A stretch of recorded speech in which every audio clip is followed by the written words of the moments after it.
विश्रांतीनंतर बातमीपत्राच्या या भागात आपलं पुन्हा एकदा स्वागत. अकोला इथं प्रशासकीय ठराव मंजुरीपूर्वीच्या गुंठेवारी प्रकरणात 10% शुल्क वाढ करण्यात आली आहे. हा निर्णय घेण्याआधी ज्या नागरिकांनी गुंठेवारीची प्रकरणं दाखल केली आहेत त्यांच्याकडून 10% अतिरिक्त शुल्क का घेतलं जात आहे असा प्रश्न नागरिक विचारत आहेत. अकोला महापालिकेची हद्द वाढल्यानंतर गुंठेवारी पद्धतीच्या भागात वाढ झाली. आता शहरात जवळपास 35% भाग गुंठेवारीचा आहे.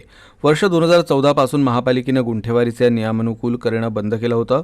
मात्र 2010 साली राज्य शासनानं गुंठेवारी नियमानुकूल करण्याचा निर्णय घेतला. त्यामुळे ज्या नागरिकांनी 31 डिसेंबर 2020 पूर्वी गुंठेवारी पद्धतीचे प्लॉट अथवा घर घेतलं असेल त्यांना गुंठेवारी नियमानुकूल करण्याचा मार्ग मोकळा झाला आहे. शहरातील हजारो गुंठेवारीची प्रकरणं नगर रस्ता विभागात दाखल झाली.